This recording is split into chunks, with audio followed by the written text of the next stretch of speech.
ল্যান্ডো মিরাকলসের এই পর্বে আমরা দেখতে পাই গ্রিন গার্ল মাইককে বাঁচিয়ে নিয়ে যায়।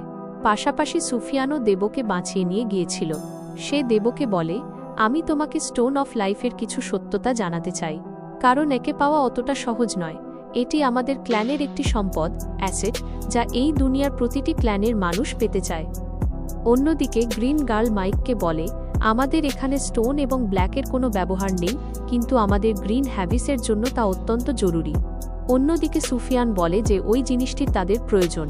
গ্রিন গার্ল মাইককে বলে, আমি তোমাকে প্রয়োজনীয় সব জিনিস দিয়ে দেব, তোমাকে শুধু ওই স্টোন অফ লাইফ, প্রাণের পাথর বের করে আনতে হবে। মাইক বলে, এটা তো তোমাদের লোকেদের কাজ।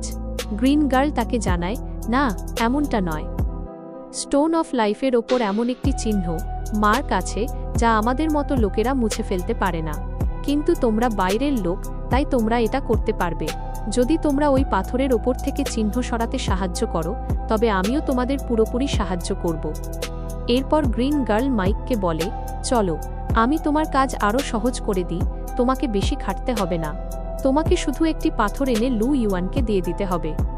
তার কথা ভেবে মাইক গ্রিন গার্লকে বলে, সত্যি বলো তো, তোমার আর ওই ইউয়ানের মধ্যে কোনো সম্পর্ক আছে বলেই কি তুমি এমনটা করতে চাইছো? এতে রেগে গিয়ে গ্রিন গার্ল তাকে আঘাত করে। এরপর দেব আর মাইক নিজেদের মধ্যে কথা বলতে থাকে। তারা ভাবে তাদের কি কোনো ফাঁদে ফেলা হচ্ছে। তারা দীর্ঘক্ষণ বিতর্ক করে যে তাদের আসলে কি করা উচিত। শেষ পর্যন্ত মাইক গ্রিন গার্লকে বলে, আপনি যা বলেছেন সব ঠিক, কিন্তু আমাকে ক্ষমা করবেন, আমি আপনার সাহায্য করতে পারবো না। ওশান ট্রাইব সবসময় আমাদের ব্লু ডেমনের বন্ধু থাকবে, তাই আমাকে এটা একাই নিতে যেতে হবে। গ্রিন গার্ল বলে, তুমি এটা একা করতে পারবে না। মাইক উত্তর দেয়, আমার কাছে আপনাদের জীবন অনেক বেশি গুরুত্বপূর্ণ, তাই আমি আপনাদের বিপদে ফেলতে পারি না।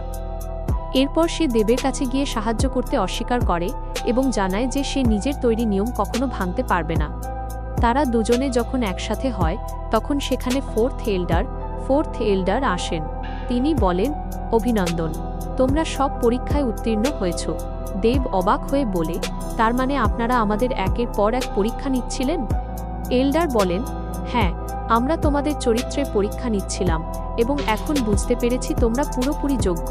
প্রথম টেস্ট তোমাদের সাহসের ছিল, যেখানে তোমরা গ্রিন নেপিসকে হারিয়ে প্রমাণ করেছ যে তোমরা কতটা বাহাদুর।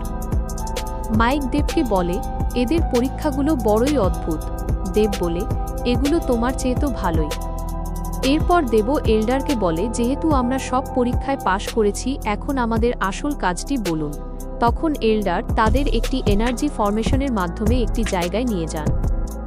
মাইক সেখানে একটি বিপজ্জনক গিরিখাতে খাই পড়তে যাচ্ছিল, কিন্তু কোনো মতে নিজেকে সামলে নেয়। এল্ডার তাদের বলেন, তোমরা যাওয়ার আগে একটা কথা মাথায় রাখবে, এই জায়গা সম্পর্কে কাউকে কিছু জানাবে না।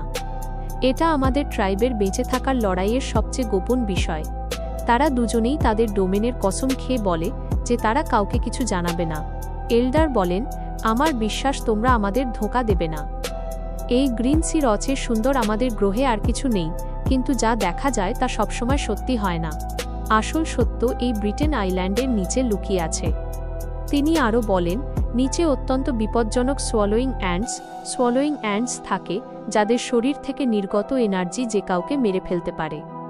তারা এতটাই লোভী যে আমাদের গ্রহের সব এনার্জি শুষে নেয়। তারা এখন গ্রিন সিতে চলে এসেছে, যেখানে তারা অফুরন্ত এনার্জি পাচ্ছে। এর ফলে স্টোন অফ লাইফ বিপন্ন। আমরা হাজার বছর ধরে এই সমস্যা মোকাবিলার চেষ্টা করছি, কিন্তু সমাধান পাইনি। মাইক আর দেব এল্ডারকে জিজ্ঞেস করে, আপনার কেন মনে হয় যে আমরা এটা করতে পারব? এল্ডার জানান, আমাদের লোকেদের শক্তি আন্ডারগ্রাউন্ডের শক্তির তুলনায় অনেক কম। আমরা সেখানে উড পাওয়ার ব্যবহার করতে পারি না। আমাদের ক্ল্যানের কেউ সেখানে গেলে ওই পিঁপড়েরা তাকে মেরে ফেলে, কিন্তু মানুষের ওপর তাদের প্রভাব পড়ে না, তাই তোমরা এটা করতে পারবে। মাইক বলে, তার মানে আমাদের নিচে গিয়ে শুধু পিঁপড়ে মারতে হবে? এল্ডার বলেন, হ্যাঁ, কিন্তু এটা অনেক বেশি বিপজ্জনক হতে পারে। মাইক ভাবতে থাকে যে তারা কেবল 7th লেভেল ব্রেক করেছে এবং এখন এমন জায়গায় যাচ্ছে যার সম্পর্কে তারা কিছুই জানে না। মাইক দেবকে বলে, যাই হয়ে যাক, আমাকে এই 3 বছরের মধ্যে 9th লেভেল ব্রেক থ্রু করতে হবে, যাতে আমি আমার বাবা মায়ের মৃত্যুর বদলা নিতে পারি। এল্ডার বলেন, যদি তোমাদের ভয় লাগে তবে ফিরে আসতে পারো। মাইক বলে, ভয়ের কিছু নেই, জীবন আর মৃত্যুর মাঝে যখন যেতেই হবে তখন আর কি ভাবার আছে। এল্ডার তাদের একটি আংটি রিং দেন, যাতে আইল্যান্ডের কিছু ফল ও খাবার ছিল। তিনি বলেন, পাথরটি পেতে হলে ভালো খবর নিয়ে ফিরতে হবে। এরপর মাইক তার বাবা মায়ের কাছে আশীর্বাদ চেয়ে সেই গিরিখাতের ভেতরে ঝাঁপ দেয়। তাদের যাওয়ার পর গ্রিন গার্ল এল্ডারের কাছে আসে এবং বলে, আপনার কি মনে হয় তারা বেঁচে ফিরবে? যাদের ক্ষমতা কেড়ে নিয়ে এক ভয়ঙ্কর লেডি নিজেকে বাঁচিয়ে রেখেছে এবং সে এটা করতে খুব পছন্দ করে। এই রহস্যময় কথা আর ইভিল হাসির সাথেই পর্বটি শেষ হয়।